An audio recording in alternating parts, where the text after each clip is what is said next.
Hello everyone.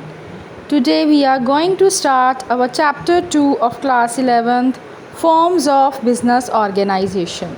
As you all know, अब से पहले जो वीडियोस हैं उनमें हम चैप्टर फर्स्ट में पढ़ चुके हैं बिज़नेस क्या होता है, बिज़नेस के क्या रिस्क होते हैं, क्या उसमें प्रॉफिट का रोल है, ये सब चीज़ें पढ़ चुके हैं।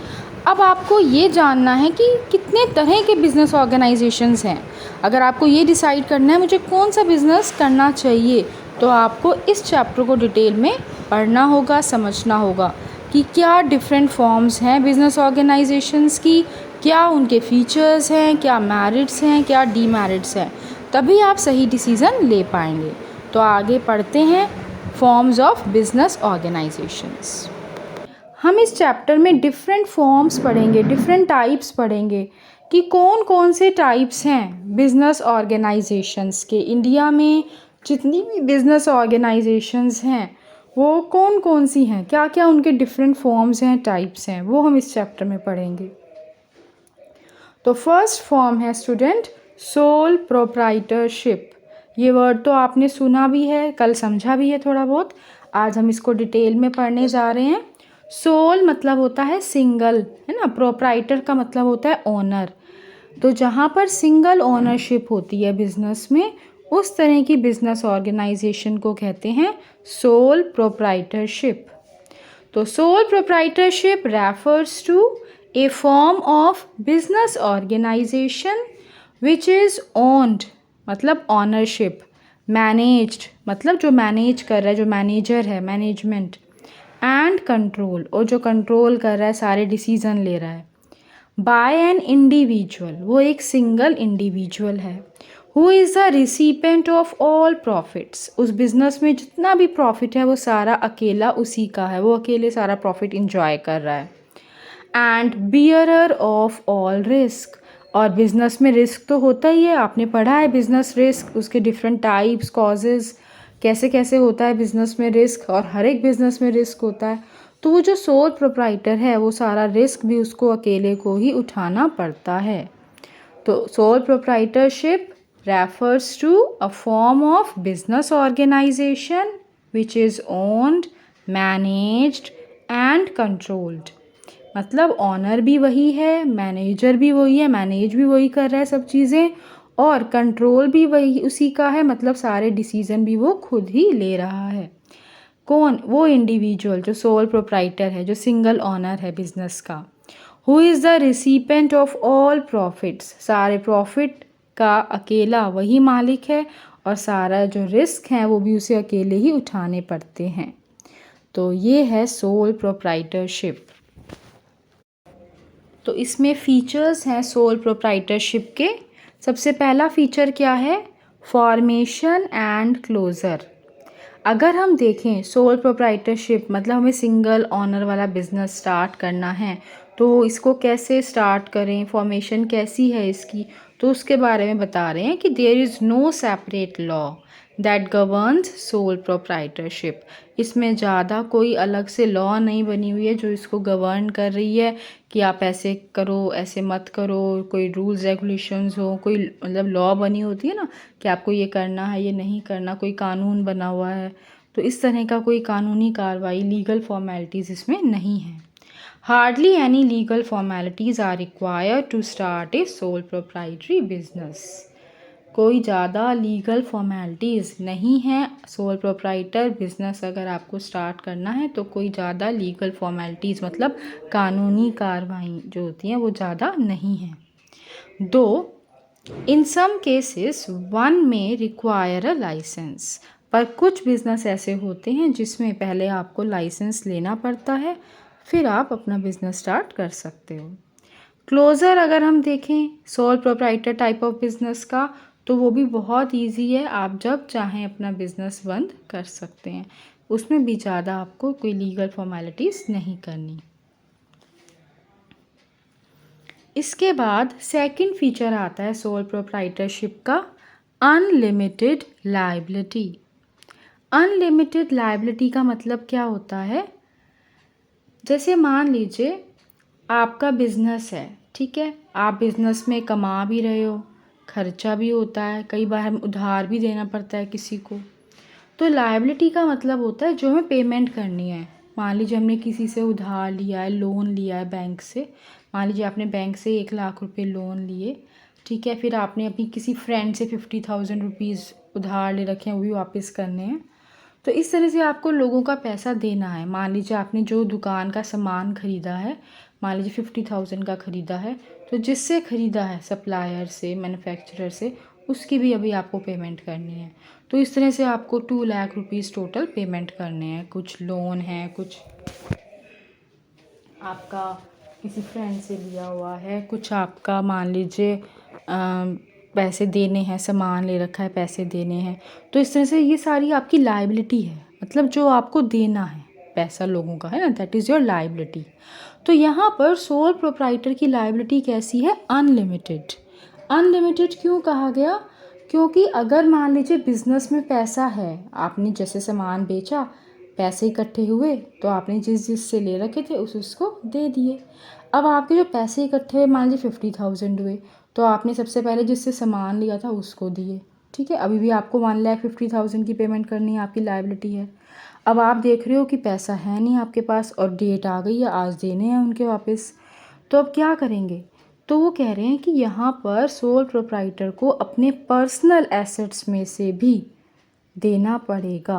अगर उसकी लायबिलिटी है, उसे पैसा किसी का देना है और बिज़नेस में पैसा नहीं है, तो उसे अपने पर्सनल एसेट्स में से भी देना पड़ेगा। मान लीजिए कई बार क्या होता है, हम घर के कागज़ गिरवी रख के भी देते हैं, कई बार हम गोल्ड वगैरह रख के भी पैसे देते हैं, भी लोगों का देना है, बिज़नेस में है नहीं, तो घर से हम कोई भी चीज़ बेच के पैसा देते हैं। तो वो यही कह रहे हैं कि जो सोल प्रोप्राइटर होता है उसकी लायबिलिटी कैसी होती है? अनलिमिटेड।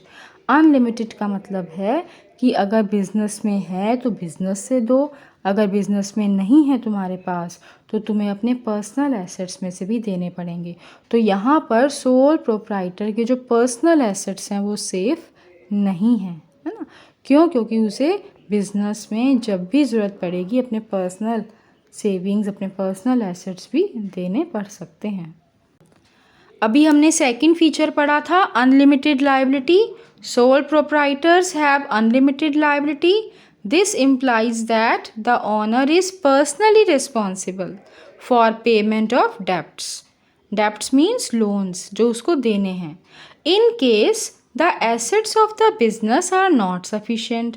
मान लीजिए बिजनेस में इतना पैसा है नहीं जितना उसे देना है to meet all the debts, तो उसे पर्सनली भी देना पड़ेगा, मतलब अपने पर्सनल एसेट्स में से भी देना पड़ेगा। तो सोल प्रोप्राइटर की अनलिमिटेड लायबिलिटी है, इसका मतलब ये हुआ कि ओनर को पर्सनली भी पेमेंट करनी पड़ेगी अपने लोन्स वगैरह की, अगर बिज़नेस में एसेट्स सफिशिएंट नहीं हैं कि वो पूरे लोन की पेमेंट कर सकें। अब थर्ड है कंट्रोल। थर्ड फीचर क्या है? कंट्रोल। कंट्रोल का मतलब होता है डिसीजन मेकिंग पावर। तो वो तो सोल प्रोप्राइटर के पास ही है, कोई इंटरफेरेंस है ही नहीं किसी का, सारे डिसीज़न उसे खुद ही लेने हैं, तो फटाफट डिसीज़न ले लेता है वो। The right to run the business and make all decisions lies absolutely with the sole proprietor. He can carry out his plans without any interference from others. तो यहाँ पर सारे डिसीज़न कौन ले रहा है? Sole proprietor. किसी की भी इंटरफेरेंस नहीं है, किसी से कुछ पूछना नहीं, किसी को कुछ बताना नहीं, अपने आप से सारे डिसीज़न लेने हैं, तो ज़्यादा जल्दी से आप डिसीज़न ले सकते हो। इसके बाद फोर्थ फीचर क्या है? No separate entity. इसका मतलब क्या होता है? एंटिटी का मतलब होता है पहचान। नो सेपरेट एंटिटी मतलब जो सोल प्रोप्राइटर है और जो उसका बिजनेस है वो एक ही हैं। लॉ की आइज़ में ऐसा नहीं है कि सोल प्रोप्राइटर अलग हो और उसका बिजनेस अलग हो, एक ही हैं। No separate entity. अगर मान लीजिए बिजनेस में कुछ भी आप गलत कर रहे हो, इलीगल कर रहे हो, लॉ की आइज़ में वो गलत है, तो जो आपका लॉ है, जो आपकी पुलिस है, वो आप सोल प्रोप्राइटर को ही पकड़ के लेके जाएगी। वही रिस्पॉन्सिबल है सारी एक्टिविटीज़ जो भी बिज़नेस में हो रही हैं, क्योंकि वही ऑनर है, वही मैनेजर है, उसी का कंट्रोल है। तो सेपरेट एंटिटी नहीं है, मतलब लॉ की आइज़ में बिजनेस और सोल प्रोप्राइटर, बिजनेस को चलाने वाला, वो यहाँ पर एक ही है ना। अगर बिजनेस कोई कॉन्ट्रैक्ट साइन कर रहा है तो इसका मतलब सोल प्रोप्राइटर ही बाउंड है उस कॉन्ट्रैक्ट को पूरा करने के लिए। तो in the eyes of the law no distinction is made between the sole trader and his business. इसका क्या मतलब है कि लॉ की आइज में बिजनेस और बिजनेसमैन एक ही हैं। सोल प्रोप्राइटरशिप में जो अकेला ऑनर है वही मैनेजर है, उसी का कंट्रोल है, सारे डिसीज़न वही ले रहा है। और अगर मान लीजिए उसने कोई ऐसा डिसीज़न लिया जो लॉ की आइज़ में गलत है, मान लीजिए वो इलीगल कोई वर्क कर रहा है ना, जो लॉ ने माना लॉ की आइज़ में गलत है, जैसे बिज़नेस की लॉज बनी होती है ना कि ये लीगल है ये इलीगल है ना, गैर कानूनी। तो जो भी गैर कानूनी काम अगर वो कोई कर रहा है तो पुलिस किसको पकड़ के जाएगी? उसी सोल प्रोप्राइटर को। क्यों? क्योंकि वही सर्वे सर्वा है यहाँ पर। ऐसे ही जो हम कॉन्ट्रैक्ट वगैरह साइन करते हैं थर्ड पार्टी के साथ, तो उस पर क्या होते हैं, साइन होते हैं कि इसका इसके साथ कॉन्ट्रैक्ट हुआ है। तो वहाँ पर अगर मान लीजिए बिज़नेस कोई सोल प्रोप्राइटर का जो बिज़नेस है वो जो है वो अगर किसी थर्ड पार्टी के साथ कॉन्ट्रैक्ट साइन हो रहे हैं तो वो सोल प्रोप्राइटर के ही साइन होंगे उसमें। तो अगर वो कॉन्ट्रैक्ट पूरा नहीं होता तो होता है ना कि वो थर्ड पार्टी हमें कोर्ट में ले जाके जा सकती है कि इन्होंने मेरे से पैसे ले लिए और मेरा ऑर्डर पूरा करके नहीं दिया। तो वहाँ सोल प्रोप्राइटर को ही उसके पेमेंट करनी पड़ेगी या जो भी उसका नुकसान हुआ है वो देना पड़ेगा। मतलब लॉ की आइज़ में बिज़नेस और सोल प्रोप्राइटर अलग अलग नहीं हैं। जो सोल प्रोप्राइटर का बिज़नेस है और जो सोल प्रोप्राइटर हैं वो एक ही हैं। बिज़नेस में जो भी एक्टिविटीज़ हो रही हैं उसके लिए सोल प्रोप्राइटर ही रिस्पॉन्सिबल है। तो इसलिए अगर कुछ भी गलत होता है तो सोल प्रोप्राइटर को ही पकड़ा जाएगा। कोई भी इस कस्टमर को नुकसान हो गया प्रोडक्ट यूज़ कर है ना, तो उसकी भरपाई सोल प्रोप्राइटर को ही करनी पड़ेगी। लॉ उसी से पैसे लेके देगा कस्टमर को कि तुम्हारी वजह से इस कस्टमर को नुकसान हुआ है, तुमने गलत प्रोडक्ट क्यों बेचा। ठीक है, समझ में आया? नाउ स्टूडेंट्स, फिफ्थ फीचर है सोल प्रोप्राइटरशिप में sole risk bearer and profit recipient. जो यहाँ पर सोल प्रोप्राइटर है वो सारा रिस्क अकेले ही उठाता है। बिजनेस में कोई भी किसी भी तरह का रिस्क हो उसे खुद को ही उठाना है। इसी तरह से जो प्रॉफिट है उसका रिसीवर भी वो अकेले ही है। The risk of failure of business is borne all alone by the sole proprietor. However, if the business is successful, the proprietor enjoys all the benefits. इसके बाद नेक्स्ट फीचर आता है सोल प्रोप्राइटरशिप का lack of business continuity. Lack of business continuity का मतलब क्या होता है स्टूडेंट्स?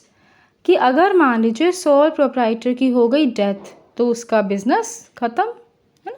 तो यहाँ पर sole proprietorship kind of business जो होता है उसकी ऐसे नहीं है कि कोई उसमें से चला जाए पर बिजनेस चलता रहे, ऐसा नहीं है ना। जैसे कंपनीज़ में होता है ना, मेंबर्स में कम मेंबर्स में go but companies goes for ever. Company लगातार चलती रहती है। जैसे रिलायंस कंपनी है ना, तो अब रिलायंस कंपनी देखो कब से चल रही है, पहले उनके फादर थे अब वो बच्चे हैं फिर आगे उनके।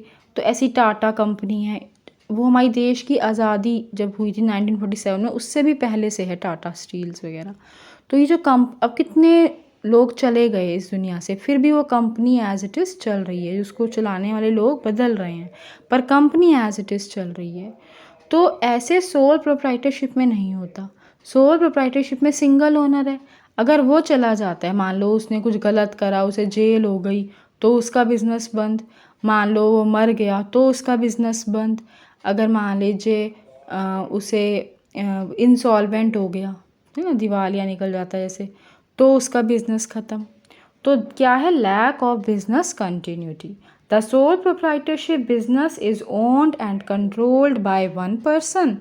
देयरफॉर डेथ, इंसैनिटी, इंसैनिटी मतलब होता है इससे कोई पागल हो जाता है, किसी का दिमाग ख़राब हो जाता है, इम्प्रिजनमेंट या किसी को जेल हो जाती है, of the sole proprietor will have a direct effect on the business and may even cause closure of the business.